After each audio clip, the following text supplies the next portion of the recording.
Commissioner Howard Zucker, Beth Garvey, Special Counsel, Kelly Cummings, Director of Operations, Gareth Rhodes from DFS, who's been working with us on this. Today is day 311. Here are the numbers. Statewide positivity without microclusters, 8.21. With microclusters, 8.3. Microclusters, 8.8. Total results, 152,000. Still a lower level of people getting tested. So it's going to change somewhat the sample. Statewide deaths up to 149. Hospitalizations plus 339. ICU plus 35. Intubations plus 8. Finger Lakes. Highest percentage of hospitalization. And you see the numbers across the state. Again, this makes the point that that variance is due to the behavior of those communities. So your behavior matters. Depending on the behavior of your community is how fast the infection spreads, how many people get sick. Positivity, same thing. New York City positivity, Staten Island and the Bronx. Staten Island is higher than the Bronx today. But again, Bronx, Staten Island, Queens, you're double Manhattan. You're double Manhattan. I'm from Queens. I was born in Queens. Queens is a residential community. More residential community. Manhattan is much more dense, more multifamily, more public transportation. What is the demographic explanation for a higher infection rate in Queens and the Bronx and Staten Island and Manhattan? It's the behavior. Let's talk about the vaccine. There are two elements to understand the vaccine. One is the amount of supply we have as a nation, as a state, and then one is the distribution. Two very different elements that have to be considered. The supply, the production by the drug companies, the purchasing by the federal government, that's all a national responsibility. How they can spur the drug companies to do more, how they can wind up buying more from the drug companies. The entire supply is controlled by the federal government. We have been getting about 300,000 per week. That's roughly 1.2 million per month vaccines, okay? The state needs 20 million people vaccinated. You have to do that twice. That's 40 million. Obviously, it's a very long timeline at this supply rate. So the supply rate has to increase, and the supply rate is the limiting factor now. I've been talking to the federal government about this. There are possibilities that they're working on. You can acquire more Pfizer and Moderna vaccine. You can approve the AstraZeneca vaccine. You can approve the Johnson & Johnson vaccine, which is a single-dose vaccine, which is a lot easier. There are other drug companies that are also working on vaccines. So we hope, pray, and expect the supply from the federal government will be increasing. But we need it to increase. You then go to the distribution side.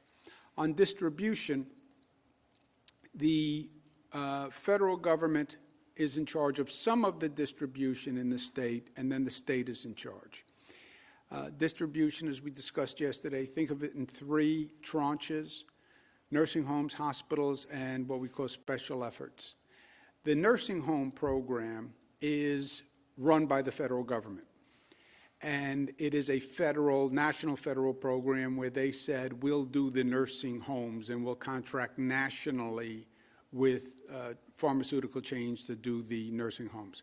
That has not moved as quickly as we would like to see it move. The state is now going to step in and expedite that program. We would like to see all nursing home residents vaccinated, first shots within 2 weeks. They're doing the staff along with the residents. That would be a very big deal if we can get the nursing home residents vaccinated.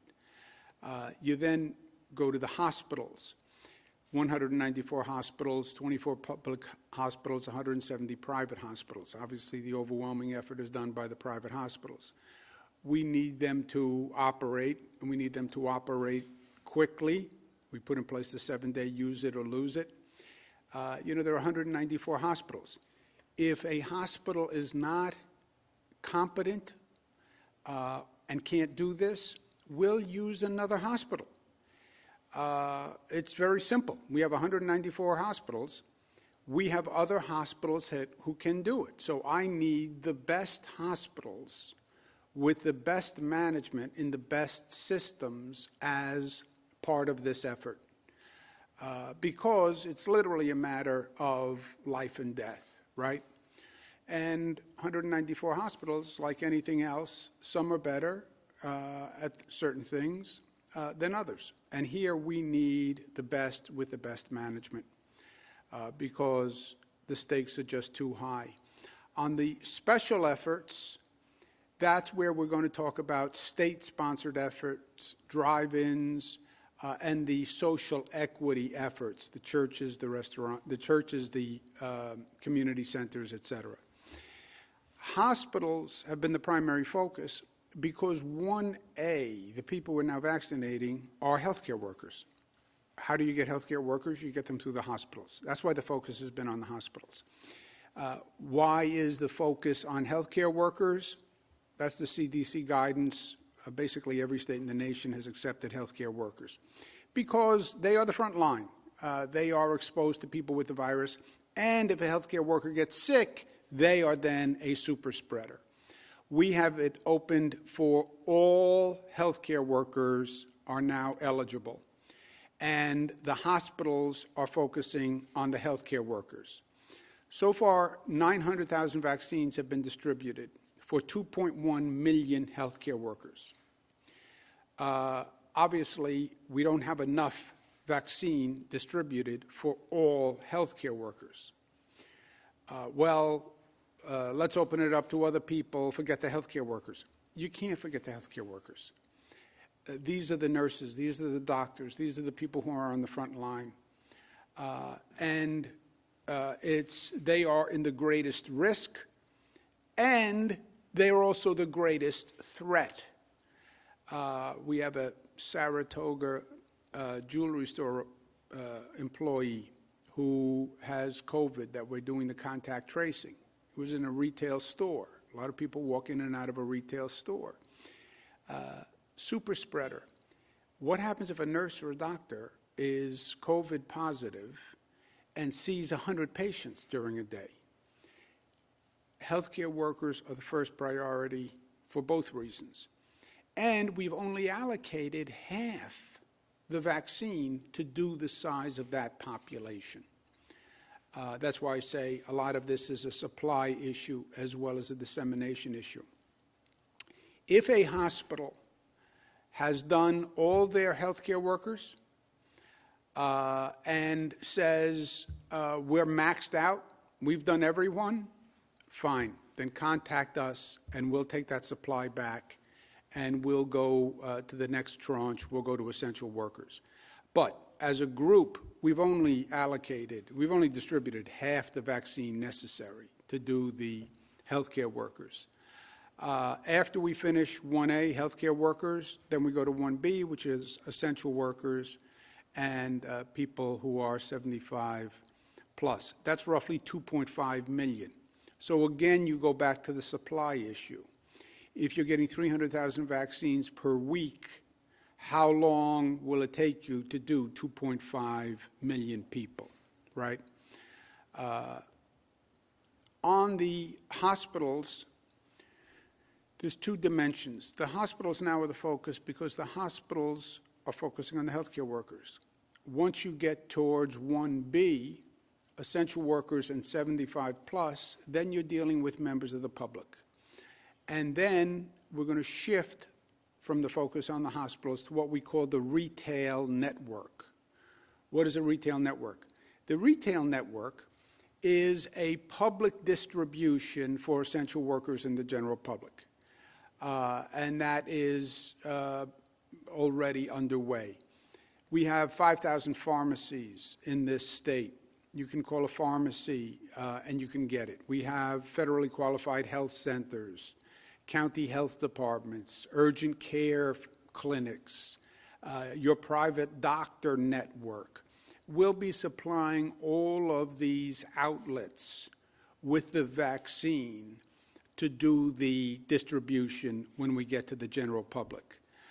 So the distribution system is going to outpace our supply system right now, which is the way it should be. We should have more distribution capacity than we actually have supply. Right now, we've enrolled 3,700 providers, sites statewide, and we're continuing to grow that. What are the providers who are going to be doing this? Medical practices, pharmacies, long-term care facilities, FQA, federally qualified health centers, hospitals will still be doing it, urgent care facilities will be doing it, then community centers, rural centers, et cetera. We've signed up hundreds in every region across the state. We have 845 signed up distribution centers in New York City that are ready to go, 700 on Long Island, 150 in the North Country. So we have a retail network. Retail network is not the best expression because also people don't have to pay for this vaccine. There will be no copay. There will be no charge. So retail can be a little misleading. But I couldn't come up with a better word. Of the 3,700, 636 already have vaccine.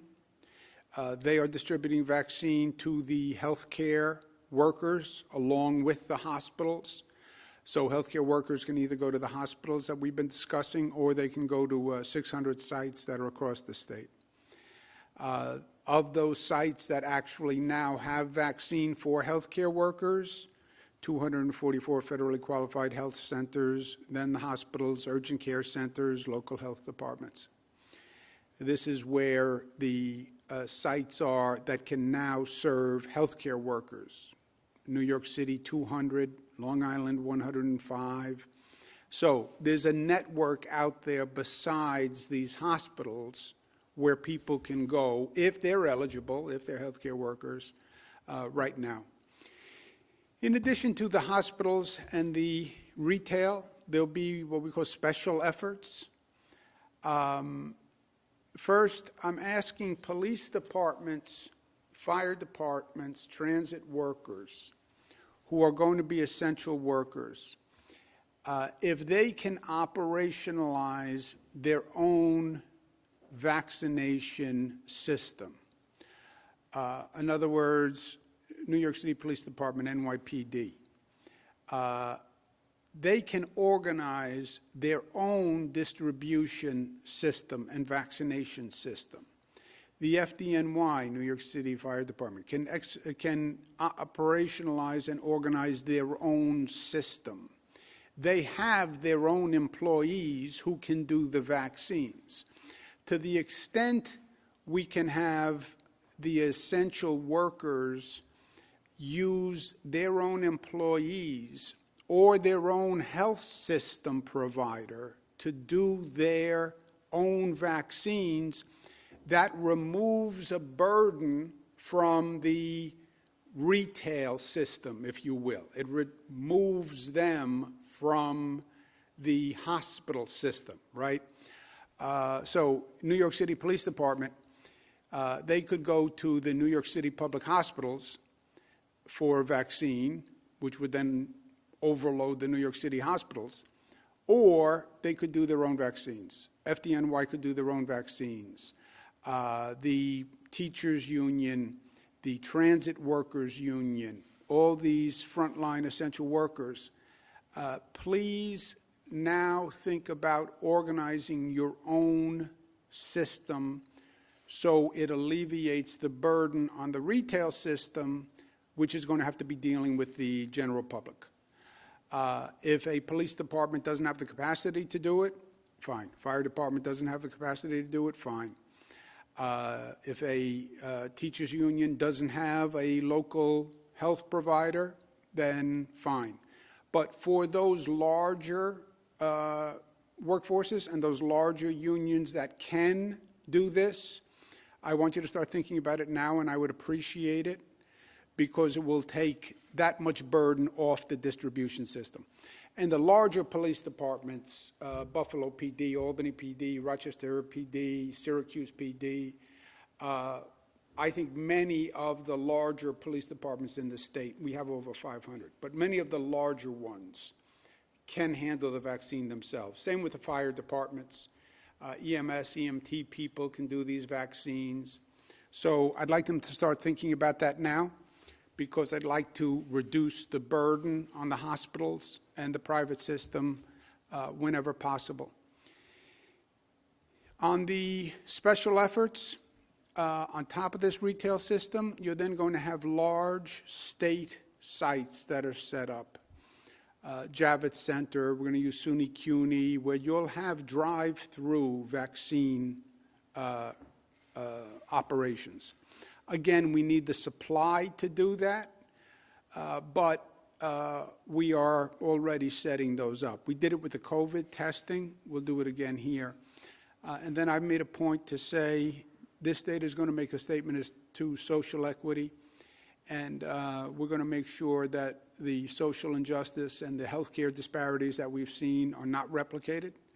I'm going to be getting my vaccine when it's available for my age group in Black and Latino and poor communities, and we're going to be setting up pop-up vaccination sites in churches and community centers and pharmacies, and that's a priority for me. The distribution system I'm outlining can deliver millions of doses. Again, we're getting 300,000 per week, and we have to wait for that to increase. Again, there's a lot of possibilities for the feds to increase supply, but they have to. Last point,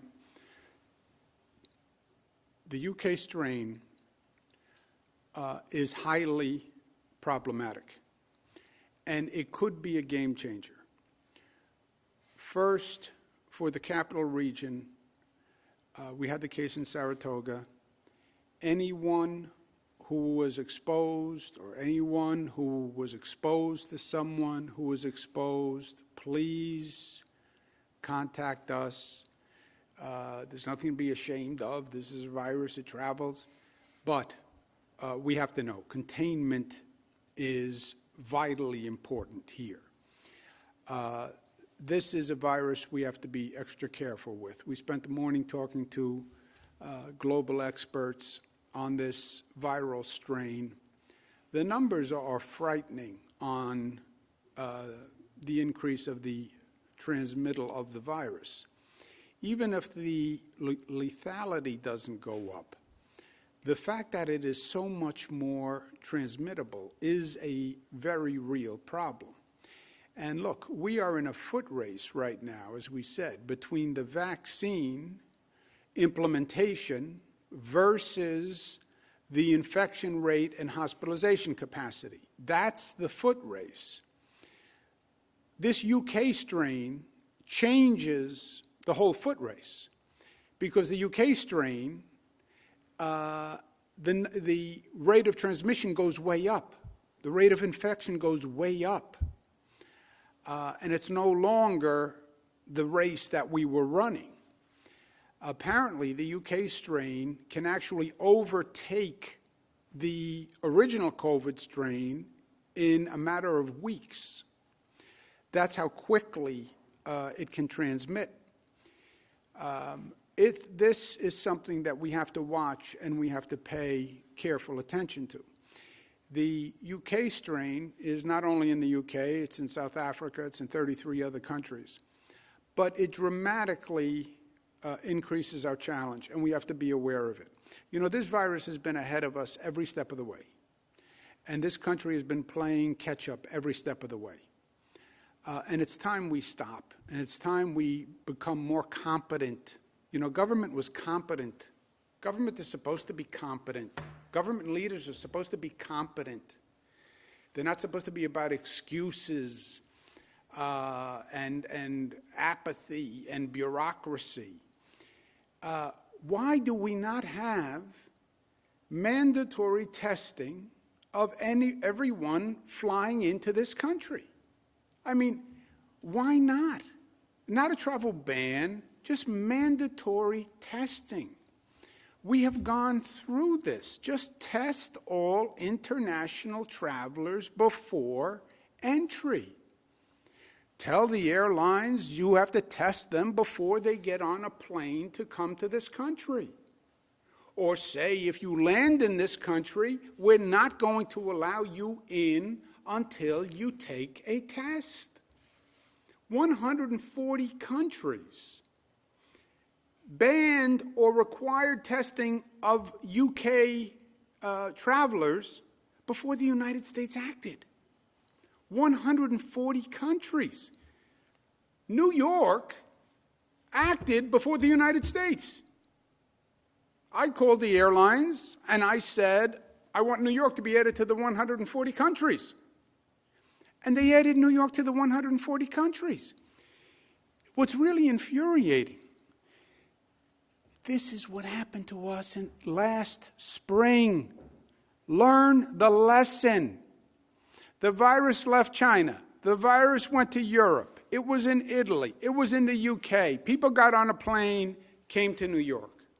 And that's why New York had the explosion. That's what I call the COVID ambush. We've learned nothing. So now there's a second strain, and it came from the UK again. And again, the USA did absolutely nothing.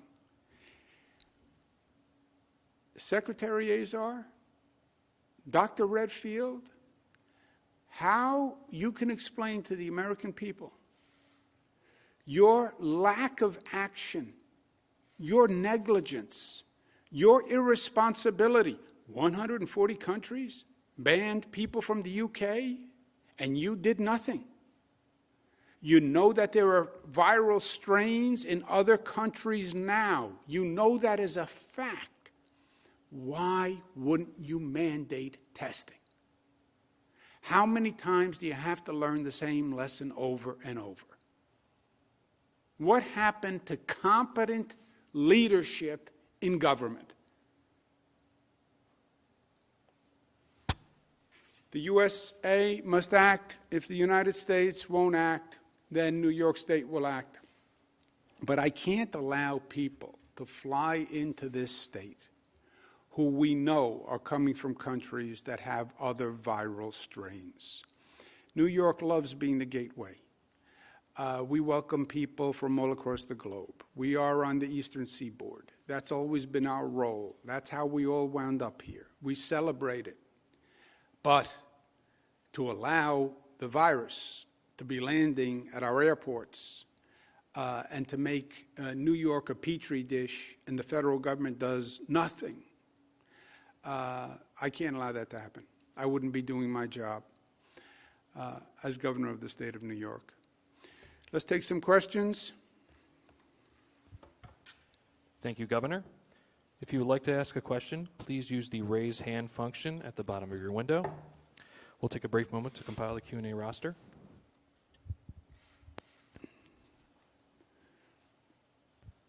Governor, your first question comes from Jeff Cole of WWNY.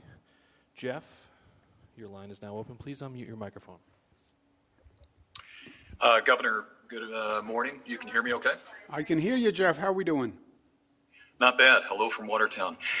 There's a lot of COVID data online, and when it comes to hospitals and how many doses that they have been given and how many that they have used, there's a deadline that you set. Is New York going to require this information to be reported and posted online? We're finding that some hospitals don't want to be very transparent with that. Yeah, this is a little bit of a work in progress. We posted online, when I don't know if we did it. I guess we considered online. We released yesterday the 10 fastest and the 10 slowest and it's Department of Health data that they confirmed. By the way, it embarrassed some hospitals that were slow performers. It wound up showing some hospitals that were performing very well, and the ones who were performing very well were happy, and the ones who were shown to be slow were upset. But life is about accountability. Some of the hospital management said in defense things that were not true. The data that was reported was not for allocations they had just received. It was from allocations they had received over the first 2 weeks, and not the most recent allocation. So they were slow in distributing older allocations. Also, you have some hospitals who have only done half their workforce. Now, we've only had enough allocation for half of the workforce, the healthcare workforce. But some have only done half the workforce. We have to do better than vaccinating half of our healthcare workers. If a hospital says only half of their employees will take the vaccine, we have a problem. Critical mass on this vaccine is 70 to 90%. Healthcare workers who are the most informed, I don't think it's possible or credible that only half of them will take the vaccine. I have also been deluged with phone calls of healthcare workers saying, I can't get a vaccine, and I'm going out there every day and I haven't gotten a vaccine. So it's a combination of slow hospitals and we've only had half the allocation for the healthcare workers from the federal government. Now, when I talk about slow hospitals, I have greatest respect for nurses and doctors. I'm sure they're all doing everything they can, and they've done a fantastic job. It's the leadership that I'm talking about. You know, the nation at war and the army keeps losing. President calls and fires the general. It's not a comment on the soldiers. Soldiers are killing themselves. The general gets fired. End of the losing football season, it's the coach that gets fired. It's about the leadership. So it's nothing about the nurses and the doctors. It's about the leadership. It's about the management. It always is. And that's taking responsibility and accountability. We'll continue to release the high and the low performers, but I don't know that the data is ready to a place where we could distribute it widely. Is that fair enough? Yes, and as the governor said, we have 636 providers who have enrolled. This number is growing, who are currently getting the vaccine. This number is going to grow. It's important that they are aware of what data they need to submit. They're submitting it timely in an accurate manner until we can work through that with them. And as the governor said, our plan is to have a public dashboard as soon as we can, but we want to make sure the information we're putting out there, everyone can rely on. Yeah. And just to be clear, the figures that we used yesterday were for the first 3 weeks of allocation. We're in the 4th week. We did not include this week's allocation. This is from the preceding week 1, week 2, week 3. So if they want to complain about accountability, know your facts. And facts are facts. I think hospitals shouldn't complain about the transparency, because if you're doing your job, then what are you worried about? And if you're not doing your job with a vaccine that could be the matter of life and death, then people have a right to know. Next question, operator. Thank you, Governor. You now have Keisha Clucky from Bloomberg. Keisha, your line is now open. Please unmute your microphone. Hi, Governor. Thanks for taking my question. If you don't mind, just twofold in there. Why are the hospitals so slow? Is it possible that they maybe were over-allocated vaccines? And then also, what's the legal ramification or legal side to fining the hospitals, particularly public hospitals as well? If you fine the public hospital systems, wouldn't that just hurt the state in terms of funding? Thank you. Yeah. On the hospitals, 1A is hospital healthcare workers. Using the hospitals to distribute to healthcare workers makes eminent sense. As I mentioned, we also have 600 other places in the state, retail outlets, 600 other retail outlets where healthcare workers can go now to receive the vaccine. But it was primarily through the hospitals, because that's where the healthcare workers are. Many of them have done a great job. Some of them are slow. Some have been at 99%. Some of them are at 15%, whatever it was on the bottom. So there's a very wide spectrum. Were they over-allocated? No, because our allocation is we've only received enough vaccine for half of the healthcare workers. We've only received enough vaccine for half of the healthcare workers. So, no, we don't have enough vaccine to go to all healthcare workers. Then why are they slow? A variety of reasons. You know, these are 194 hospitals. Some of them, frankly, operate better than others. It's like anything else in life. You know, you take 194 barbershops. Some are going to operate better than others. You take 194 government agencies. Some are going to operate better than others. You take 194 city governments.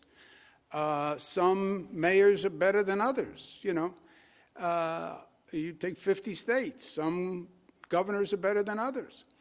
It's the marketplace. It's human nature. They have a whole host of reasons, you know. But we can't. We have to vaccinate the healthcare workers. Now, again, we have 194 hospitals. If a hospital doesn't do it well, that's fine. But then I want to use a hospital that does do it well. Let me take a step back. We have two issues. For the hospitals that now have the vaccine, I need them to get that vaccine in people's arms. And if they don't do that, they can get fined, or we can retrieve the allocation. Retrieving the allocation is a problem because this is refrigerated, it's not easy to transport. So for those hospitals that have it already, use it or lose it, you won't get any more, and you can be fined. Going forward, we just won't use those hospitals again. There are other hospitals, use the hospitals that are better at administration and are faster and more efficient at doing the job. We have 194 hospitals. We don't have to use every hospital. And we're going to have thousands of retail centers. So we want to use the hospitals that are better at doing it. And I've spoken to dozens of hospitals. It's a function of that hospital. You know, you have hospitals where they've only done half their employees after 4 weeks. You know, how do you explain that? Well, the other half wouldn't take it. That would be a real debacle. But we didn't have a chance to do it, you know. Dr. Zucker is the great defender of the hospitals, being as he's the doctor. So I'll ask him for his rationale. I think the governor has nailed all the key points here. The hospital systems, I've spoken to several of the hospital CEOs. They need to be aggressive, and they recognize this. Some are just more efficient at moving things forward. I think that they'll push forward to get all those vaccines in employees' arms, and I remain optimistic about that. And look, your point about the fine, this is not about money. This is about saving lives. We're not really interested in collecting fines. We're really interested in, for those hospitals who now have the allocation and are slow,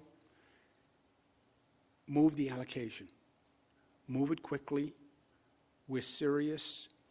And if you don't want to be fined, just don't participate in the program.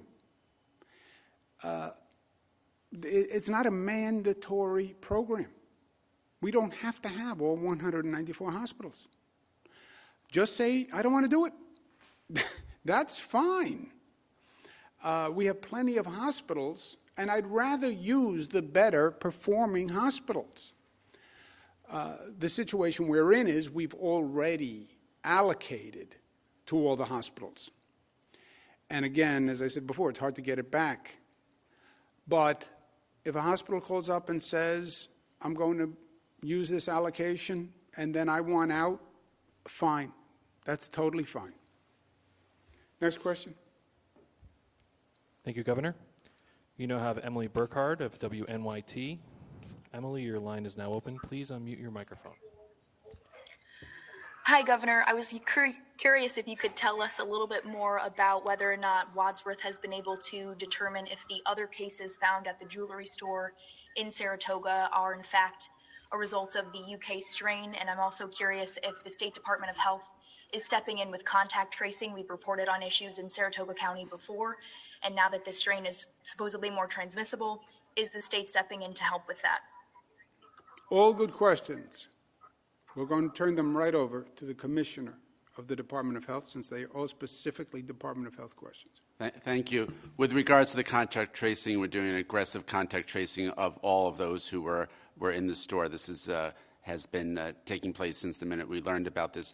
Regarding the issue of the testing and do we have any further information, it takes 44 hours or so to do the actual genome testing. So we learned about this yesterday. We got the samples yesterday, and we are doing this. And as soon as we have answers, we can provide that. I will note that we do this a lot quicker and a lot more efficiently than the federal government. The CDC takes a lot longer than that, and other states have reported it takes several weeks to get results back from the federal government. So we're moving very quickly on this regarding the samples that have come to see whether the other individuals had the UK strain or have the UK strain. Thank you.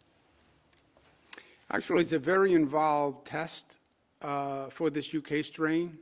It takes the CDC 2 weeks to do a test. It takes Wadsworth about 40 hours to do a test. As you know, the normal COVID test is very quick.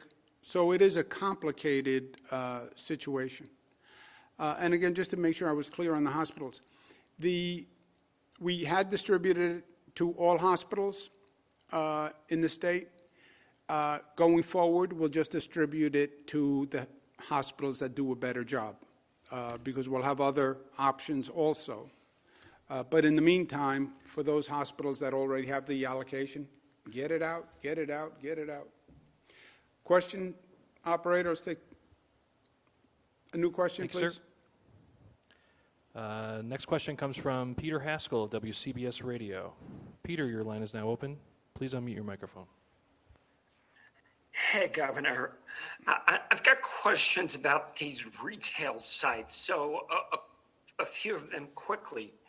To have the staff to cover all these sites, when do you expect they'll open? And then how do people sign up? People hear they're going to have this opportunity. Where do they go? How do they do it? Do they need to prove they're eligible, an essential worker or otherwise? And should we expect to see lines like we've seen in other places? Okay. Good to hear your voice, Peter. We're not there yet, first of all. We're getting 300,000 vaccines right now a week. We've distributed 900,000 vaccines for a 2 million population of healthcare workers.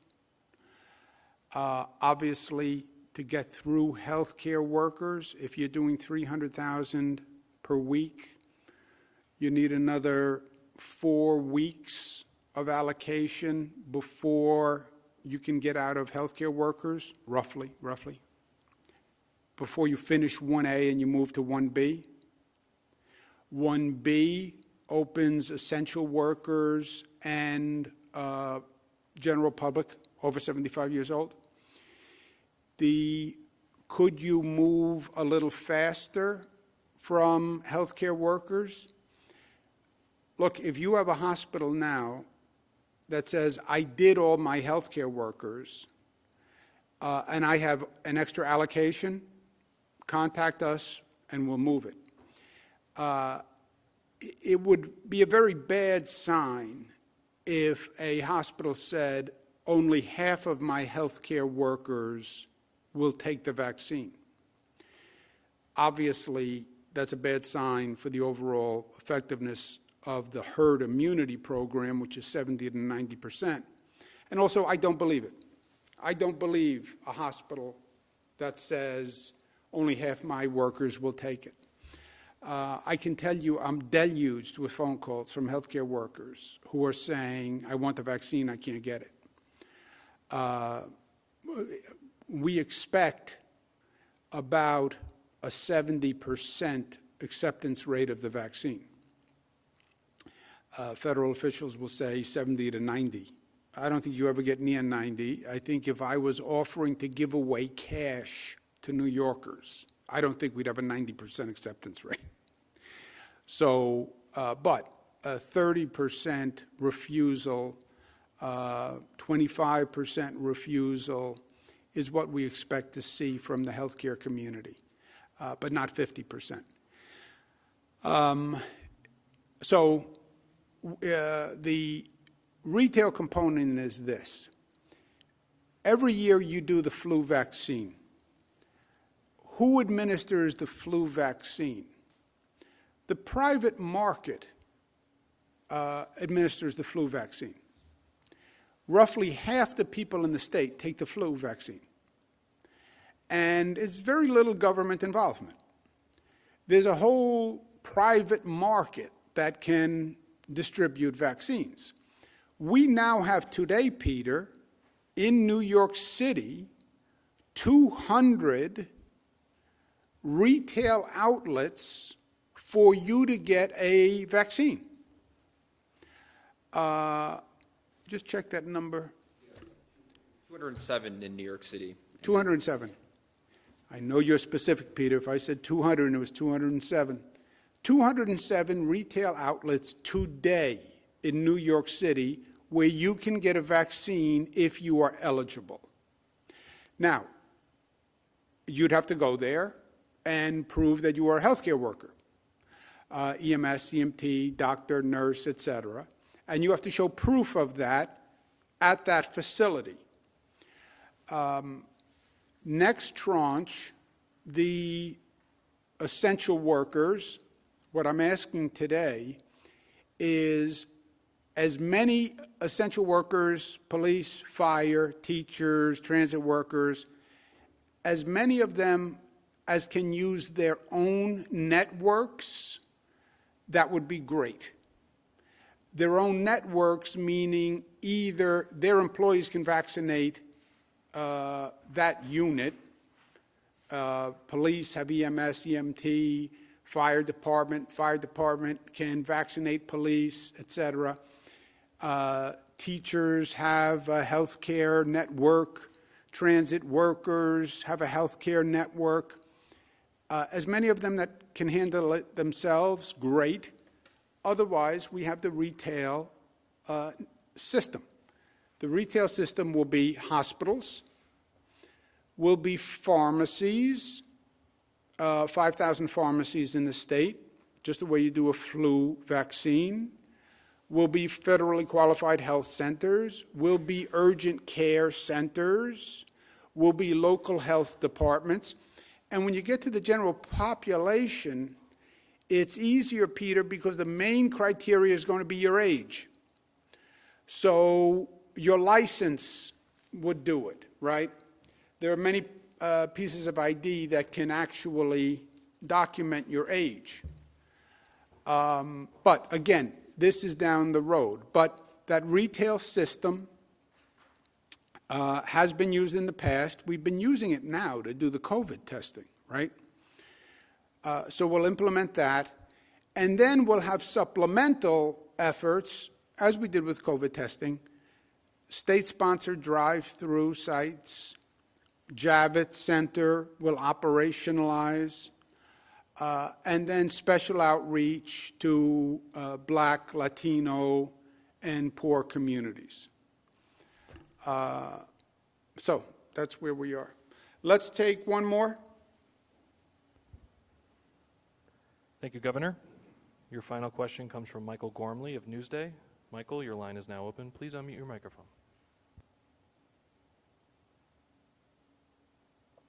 Hello, Governor. On the healthcare workers refusing to get the vaccine, can't you direct them to do that? And I believe that some healthcare workers are already required to get the flu vaccine every year. And then just as an aside to that, if I can, if you could allow us to resume having follow-up questions, that might be helpful for the public and for you. I know that you've wanted us to clarify some of our questions in the past, and we weren't able to talk to you. Thank you. Thank you, Michael. We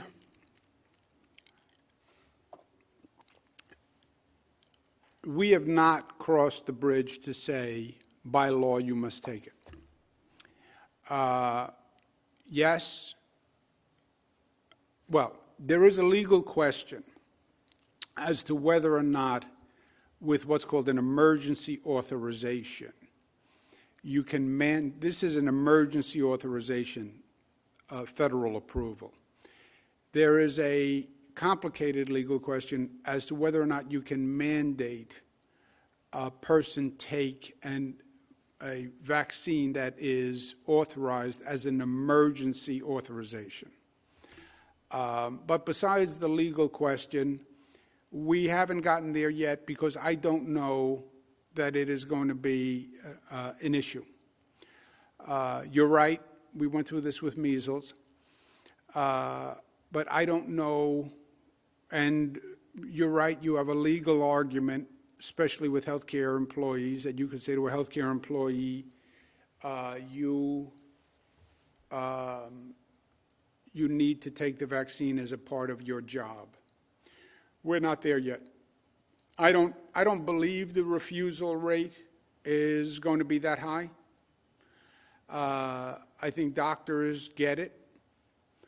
But Beth can speak to the legal question about the emergency authorization use. Yes, Governor, that's correct. So with an emergency use authorization, as these vaccines have, there are more complicated questions, especially for those in vulnerable population groups that have not been studied as part of these clinical trials. But we will continue to look at it and we will continue to monitor. Okay. Anyone have anything else? Additions, deletions, omissions, commissions? Thank you very much. Have a nice day.